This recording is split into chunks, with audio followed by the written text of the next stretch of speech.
할렐루야. 네. 이번 한 달 동안 메리 크리스마스라는 주제를 가지고 예수님의 성탄을 준비하는 메시지를 선포하겠습니다. 첫 번째 시간으로 족보 속에 담긴 비밀이라는 말씀으로 제 은혜를 나눌 때에 큰 축복이 임하기를 간절히 축원합니다. 마태복음 1장은 지루해 보이는 족보를 장황하게 나열하고 있습니다. 말씀을 한번 읽어보겠다고 딱 작정을 했는데 첫 번째부터 난관에 맞닥뜨리게 됩니다. 이스라엘의 족보, 누가 누구를 낳거나 계속 낳고 이 대목에서 우리가 자칫 인내심을 잃고 그리고 18절부터 기록되어 있는 예수님의 재미있는 스토리로 건너뛸 수 있게 되어집니다. 그러나 이 마태복음 1장의 족보는 단순히 출생이 아니라 올라가 있어도 돼요. 세례받을 때 내려오면 돼. 단순히 이 마태복음 1장에 있는 족보는 단순히 출생이 아니라 놀라운 하나님의 비밀이 담겨있는 보물들을 우리가 발견할 수 있게 되어집니다. 오늘 이 본문을 통하여 이 족보에 담겨진 몇 가지 비밀을 우리가 살펴보는 시간들을 갖도록 하겠습니다. 첫째, 복음은 역사적인 사실이라는 것입니다. 할렐루야. 우리에게 익숙한 동화나 판타지 소설은 그 이야기가 처음 시작되어질 때에 아주 먼 옛날에라고 시작이 되어집니다. Long years ago. 아주 먼 옛날에라는 그 말은 그런 일이 아마 없었거나 사실 허구이죠. 사실 여부가 확실하지 않지만 그래도 배울 게 많은 아름다운 동화 같은 이야기라는 것을 넌지시 우리들에게 이야기해 줍니다. 잘 아는 여러분 유명한 동화가 무엇입니까? 신데렐라, 그리고 백설공주, 아서왕, 파우스트 등 유명한 동화와 같은 전설은 그러나 실제로 있었던 일들이 아닙니다. 허구의 이야기들을 담고 있는 것이죠. 그런데도 인간의 마음속에 있는 일련의 열망을 채워주는 것 같습니다. 충고도 해줍니다. 그리고 이 소설들을 통하여 우리들에게 조언도 해줍니다. 교훈도 줍니다. 그래서 우리는 이런 이야기를 들으면서 가슴이 설레기도 합니다. 그래서 수많은 시간들 동안 이런 이야기를 우리는 사랑해 옵니다. 여러분 우리 아이들 백설공주 신데렐라 안 읽어본 아이들 있습니까? 다 읽어왔습니다. 명작이라고 해가지고. 그러나 여러분 보십시오.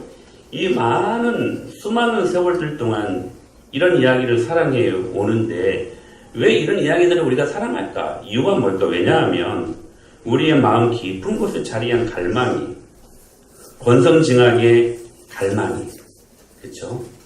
선한 것들은 권하고 악한 것들은 징벌하는 그런 갈망이, 때로는 백마탄 왕자를 만나고 싶은 그러한 갈망이, 악의 무리를 제거하고 싶은 그러한 갈망이, 하늘을 날고 싶어하는 그러한 갈망이 우리들에게 있기 때문에 이런 이야기들을 우리가 지금까지 사랑해오지 않았습니까? 그러나 중요한 것은 이 모든 이야기들은 아주 먼 옛날의 이야기일 뿐입니다. 허구라는 사실이죠. 그런데 성경에 보면 이런 전설이나 판타지처럼 보이는 사건들이 여전히 드러납니다. 예수님이라는 청년이 기적을 행하는 능력이 있어가지고요, 풍랑을 잔잔케 합니다. 미친듯이 뛰노는 광풍을요, 말씀 한마디로 잠잠하라 하니까 순간 얼음장이처럼 잔잔해져 버렸습니다. 예수님이 그 풍랑이는 바다를 정복하여 여러분 바다 위를 거짓말처럼 걸어옵니다. 여러분 판타스틱한 소설 같은 이야기들 아닙니까? 물 위를 걸으시고 병을 고치시고 그리고 죽은 자들을 살리시고 할렐루야. 이에 적들이 공격하여 예수님을 죽이지만 그래서 모든 희망이 다 사라진 듯하게 보였지만 결국 예수님은 죽음에서 살아나 모두를 구원하셨습니다.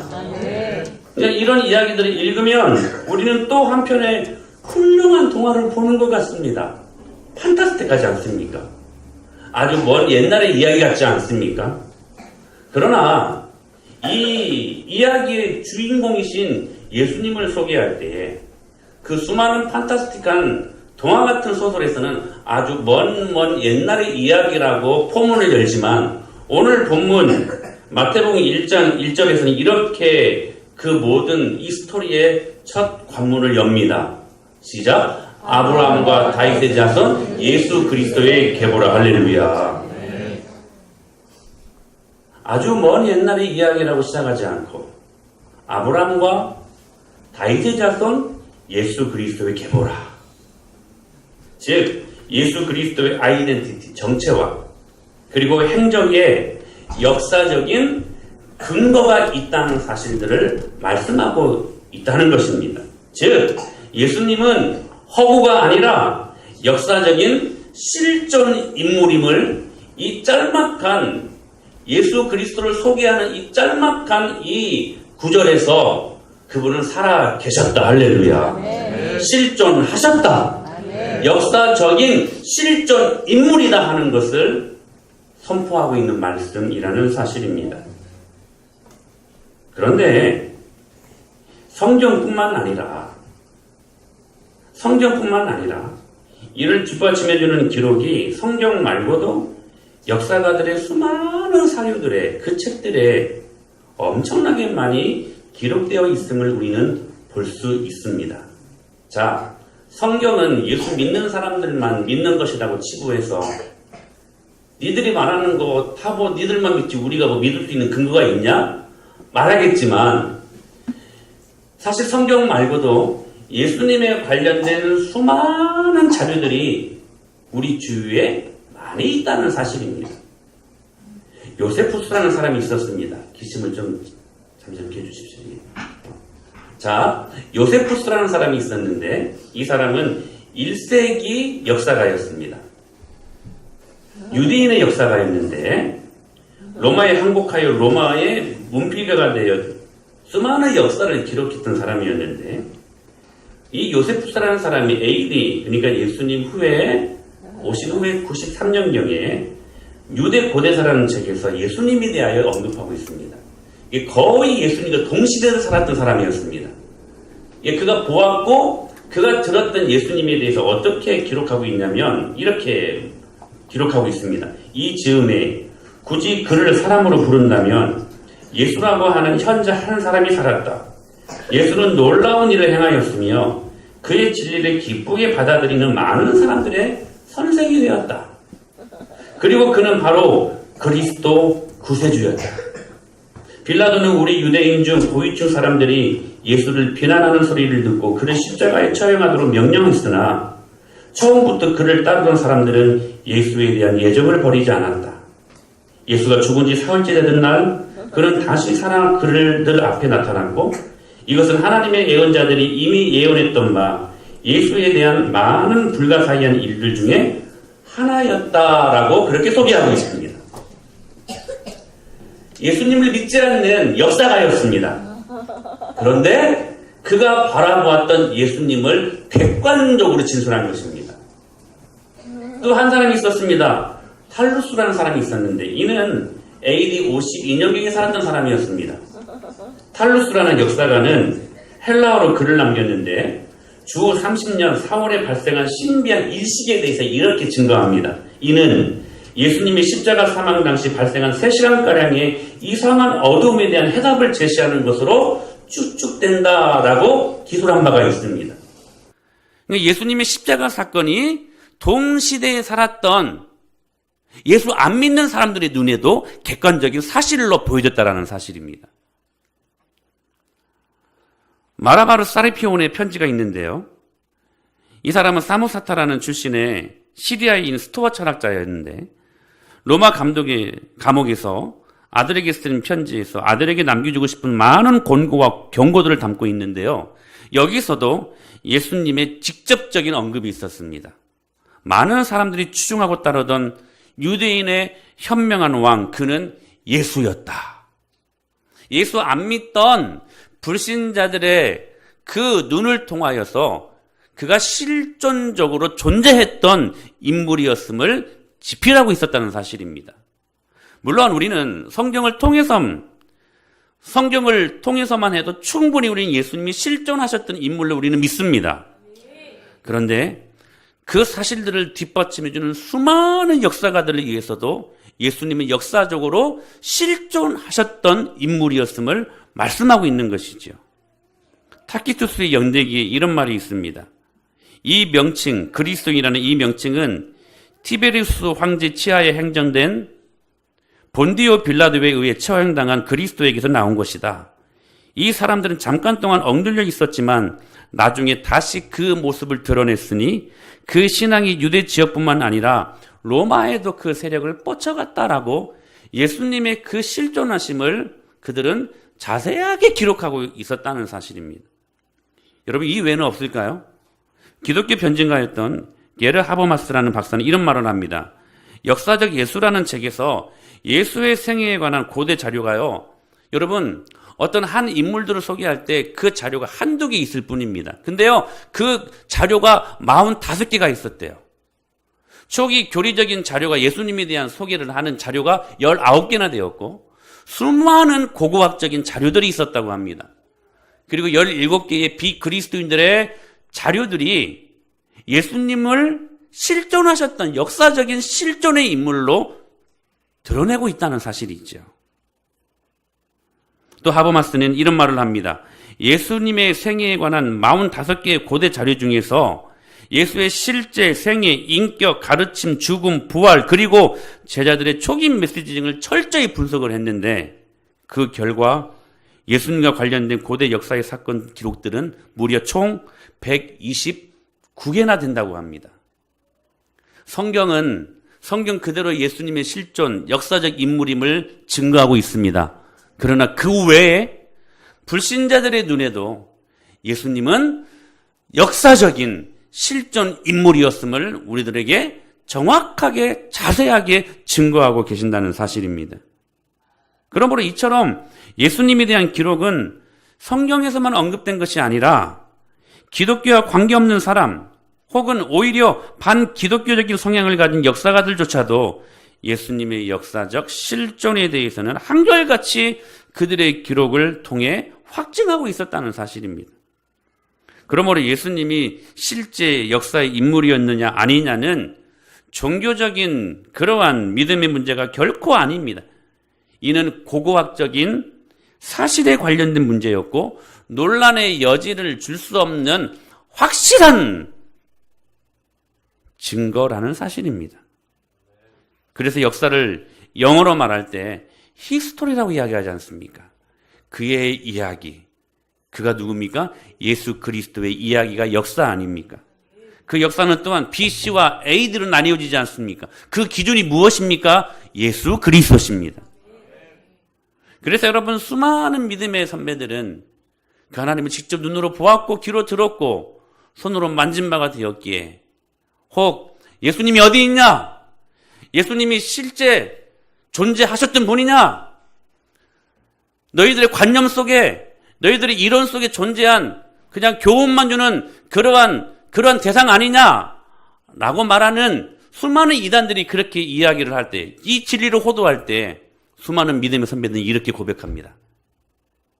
시작. 태초부터 있는 생명의 말씀에 관하여는 우리가 들은 바요, 눈으로 본 바요, 자세히 보고 우리의 손으로 만진 바라. 할렐루야.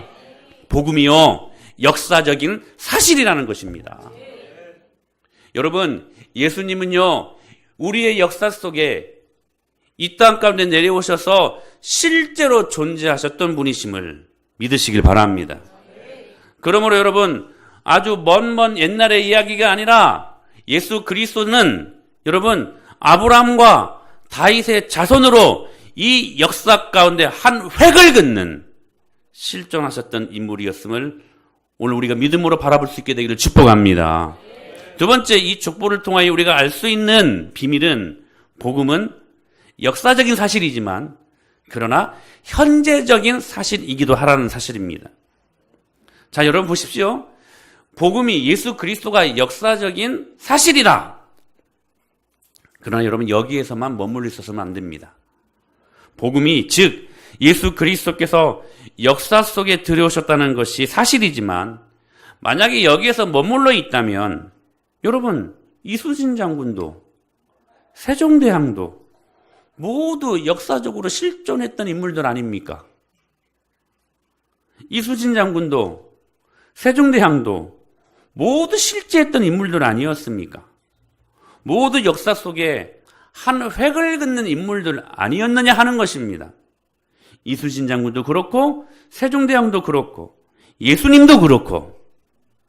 그래서 어떤 이들은 예수님을 4대 성인 정도로만 생각하지 않습니까? 소크라테스도 석가모니도 공자도 모두 역사 속에서 한 획을 그은 인물들이라는 것입니다. 그러나 여러분, 예수님의 실존이 이들과 근본적으로 다른 것은 이들 모두는 죽었지만, 예수 그리스도도 죽었지만, 그러나 예수 그리스도께서는 다시 살아나셨습니다. 그리고 지금도 살아 계십니다. 그래서 바울은 로마서 앞부분에서 이 복음의 본질을 소개하면서 이렇게 예수님을 소개합니다. 사망 권세보다 더 큰 능력이 있다. 그 능력이 오늘 우리에게 다가오는 통로가 되었다. 그 통로야말로 가장 큰 복된 소식이다 라고 말하면서 온 인류가 그 앞에 벌벌 떨고 있던 사망 권세보다 더 큰 능력을 소개하는데, 그게 무엇이냐면 예수 그리스도시요, 그분이 다시 부활하셨다는 것입니다. 사랑하는 가족 여러분, 우리는 이미 부활을 경험한 사람들임을 믿으시길 바랍니다. 우리가 사망 권세를 깨트리고 그리스도의 품 안에서 거룩한 생명으로 다시 태어났을 때 우리는 이미 영적인 부활을 경험한 사람들이라는 사실입니다. 물론 이것은 나중에 육체적 죽음 이후에 육체적 부활로 완성되어질 일이겠지만 이미 우리는 그 부활의 그림자를 맛본 사람들이라는 것입니다. 그래서 여러분, 기독교와 타 종교가 본질적으로 다른 것은 기독교 안에는 생명이 있다는 사실입니다. 여러분, 타 종교에도 여러분 나이스한 사람들이 있고 도덕적으로 윤리적인 여러분 얼마나 근사하게 멋지게 사는 사람들이 있습니까? 그러나 여러분, 타 종교와 불신자들과 기독교, 즉 그리스도인들에게서 근본적인 차이는 뭐냐면, 사랑하는 여러분, 우리 안에는 생명이 있다는 사실입니다. 그래서 여러분, 그 생명력으로 우리는 승부할 수 있어야 된다는 사실입니다. 예수님의 역사적 실제가 과거의 역사적인 실제로만 남아있지 않고 예수님의 복음이 관념으로, 이론으로, 사변으로 남아있지 않고 오늘 이 복음의 능력이 오늘도, 현재, 그리고 우리의 역사 속에 실제하시고, 할렐루야, 앞으로도 실제하신다, 할렐루야. 즉 무슨 말이냐면 오늘도 예수 그리스도께서 살아 계신다는 것입니다. 사랑하는 여러분, 그래서 주님께서 이 베드로의 고백을 기뻐 받으셨던 것입니다. 주는 그리스도시요, 뭐라고 고백합니까? 살아계신 하나님의 아들이십니다. 이 고백은 예수님을 흥분케 할 만한 위대한 고백으로 저와 여러분들에게 지금까지 기록된 말씀 아니었습니다. 사랑하는 여러분, 그러므로 로고스의 말씀이 살아서 레마의 말씀이 됩니다. 히브리서는 이렇게 말씀하십니다. 하나님의 말씀은 살아있고 활력이 있어 좌우의 날선 어떤 검보다도 예리해 다같이 혼과 영과 및 관절과 골수를 찔러 쪼개기까지 하며 그 마음의 생각과 뜻을 판단하신다고 말씀하십니다. 하나님의 복음의 말씀, 예수 그리스도의 실존하심이 과거에 역사적으로 실존했습니다. 그런데 그것으로 머무르지 않고 오늘도 그 주님은 현재적 우리의 인생의 모든 역사 속에 현존하시는 분이시라는 사실입니다. 오늘도 그 말씀은 살아 있다는 것입니다. 할렐루야. 그러므로 우리는 여러분 좋은 교훈정도, 하나님의 말씀이 우리의 영혼을 살찌우는 좋은 교양과 같은 서적이 아니라 우리의 생명을 송두리째 바꿔놓을 수 있는, 우리의 그 바뀌지 않는 우리의 고집과 가치관을 송두리째 바꿔놓을 수 있는 살아있는 능력의 말씀이라는 사실입니다.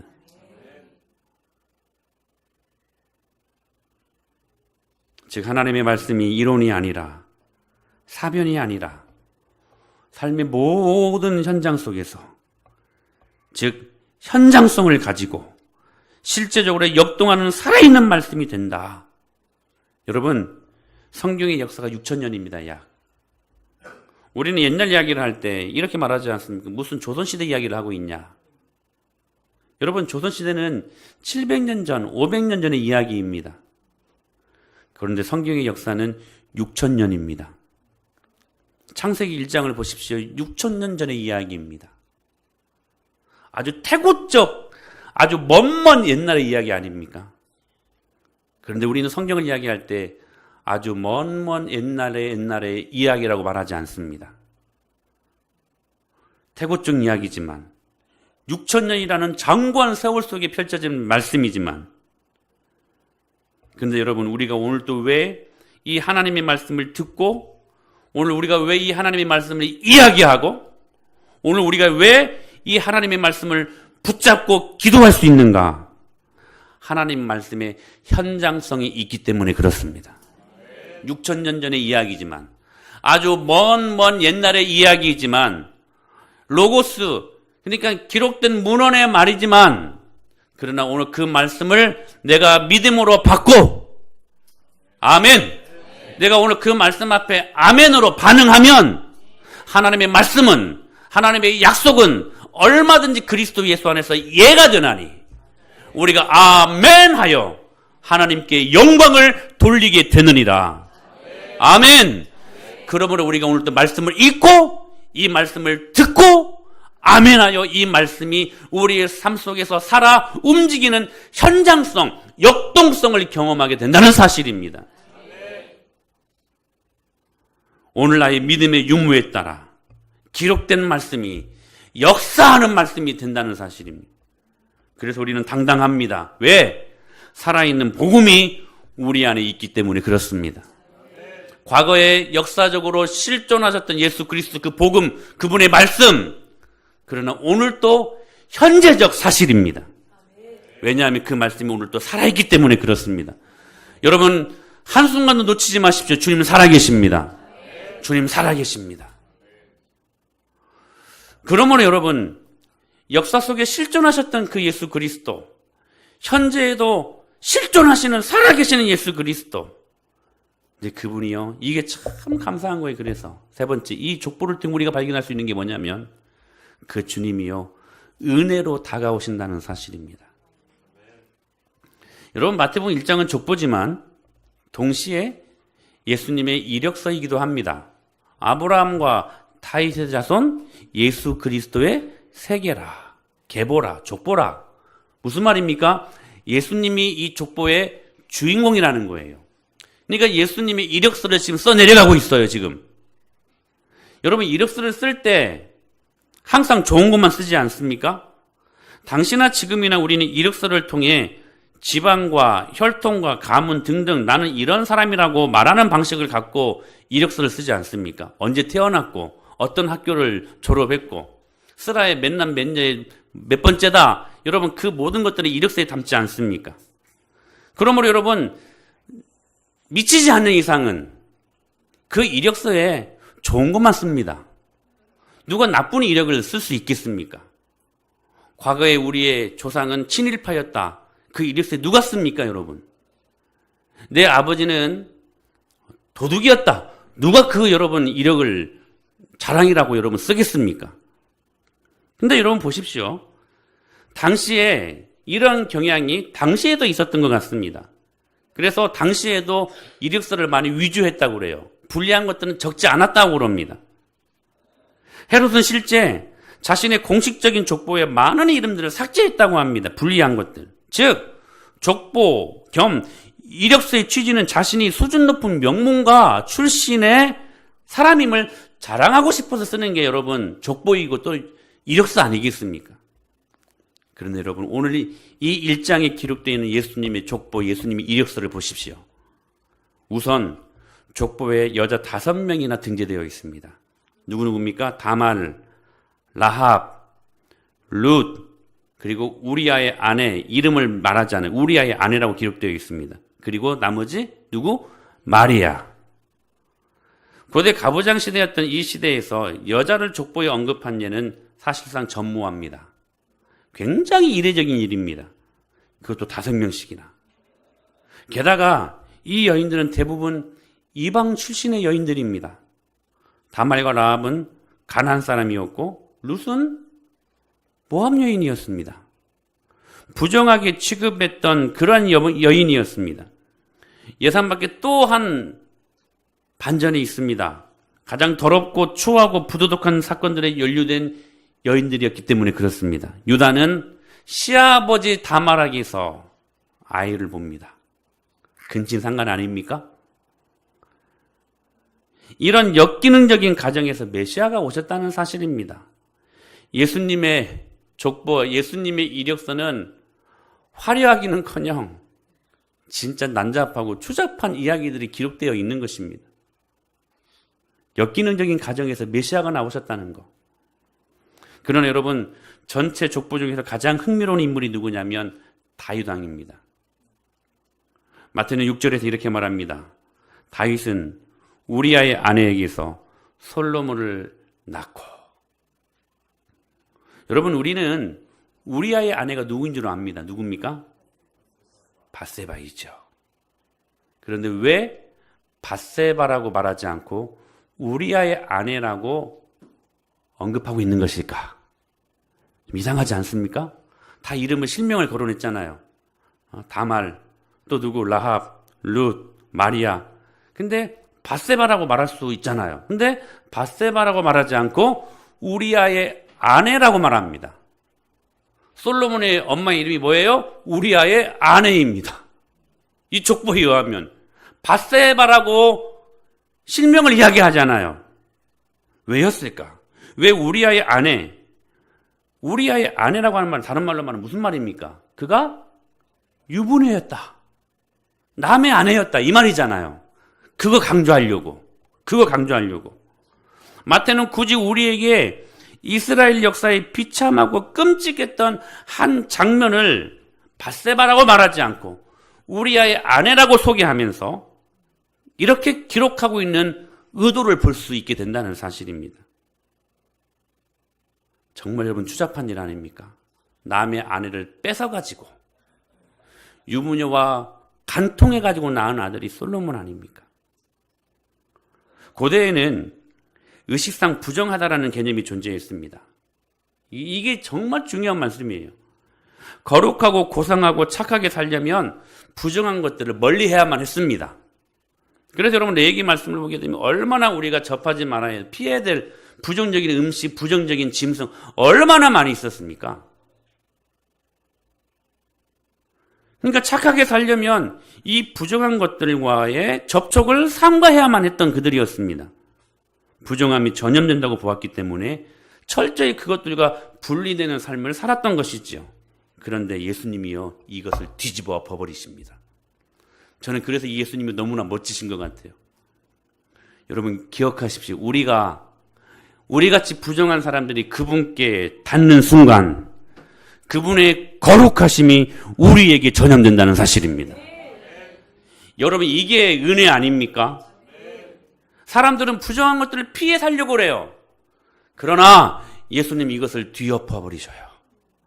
거룩하신 예수님께 우리가 터치가 되는 순간 그 거룩하심이 우리 안에 전염된다는 사실입니다. 여러분 5명의 부정한 여인이 예수님에게 접촉되는 순간 그들은 오히려 구속사의 한 역할을 감당하는 훌륭한 도구가 될 수 있었던 것처럼 사랑하는 여러분, 우리가 그분께 접촉이 되는 순간 많은 나병 환자들이 고침을 받고 혈류증 환자가 고침을 받고 죽은 자가 살아나고 하나님의 거룩하심이 우리 안에 선포되어졌을 때에 그 거룩하심이 우리 안에 능력이 되어 또한 수많은 사람들을 우리가 여러분 능력으로 그 귀한 거룩함을 전염시켜야 될 하나님의 통로로 저와 여러분들을 세우시지 않았습니까? 그러므로 이 족보를 통하여 우리가 볼 수 있는 하나님의 은혜는 뭐냐면 착한 사람은 받아들여지고 악한 사람은 배제되는 게 아니라 권선징악은 이걸 말하잖아요. 착한 사람은 복받고 그래서 멋지게 쓰임받고 악한 사람은 벌받고 그래서 배제되고 여러분 이게 세상 사람들이 말하는 권선징악의 여러분 패턴 아닙니까? 중요한 것은 뭐냐면 이게 아니라 누구든지 오직 예수님의 은혜로만 받아들여진다는 사실입니다. 그러므로 여러분 이 예수님의 족보에 나오는 수많은 사람들은 다른 화려한 스펙도 아니고 다른 어떤 사랑받을 만 은혜 받을 만한 어떤 조건이 있어서 이 족보에 지금 등재되어 있는 인물들이 아니고 사랑하는 여러분 이 족보에 기록된 수많은 사람들은 하나님 앞에 은혜 받은 사람들의 인물들이라는 사실입니다. 사랑하는 여러분 크리스마스 시즌이 다가옵니다. 우리가 이 성탄절을 준비하면서 여러분 우리 안에 다짐해야 될 것들이 무엇이겠습니까? 예수님은 살아계시다는 거, 지금도 살아계시다는 거, 나는 그 하나님을 믿는다. 근데 그 하나님은 오늘 우리에게 은혜로 다가오신다. 연약하고 흠 많고 한없이 부족한 우리들을 은혜로 받아들이시는 이 하나님의 능력 앞에 사랑하는 여러분 우리가 겸손하게 세워지는 그러한 시간들이 되어야 되지 않겠습니까? 그러므로 예수님 안에서는 이 은혜로 말미암아 창녀와 왕이 하나가 됩니다. 은혜입니다. 유대인과 이방인이 하나 될 수 없어요. 그런데 하나 됩니다. 은혜입니다. 은혜로 이 일들을 이루신다는 사실이에요. 다른 민족이나 다른 인종 그런데요.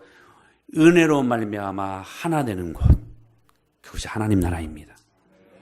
도덕적인 사람과 부도덕적인 사람들이 모두 대등합니다. 무엇으로요? 하나님의 은혜로 말미암아. 똑같이 잃어버린 죄인이고 똑같이 사랑받고 그렇게 하나님의 은혜로 말미암아 받아들여지는 것이 하나님 나라요. 하나님의 교회라는 사실입니다. 하나님은 우리의 죄보다 크신 분이십니다. 할렐루야. 그게 은혜입니다. 그게 은혜입니다. 흠투성이 인생들을 은혜의 식탁에 초대하셔서 예수님이 의가 추악하고 더러운 죄인들을 접촉하게 하셔서 우리를 고치시는 그리고 우리를 고쳐서 사용하시는 하나님.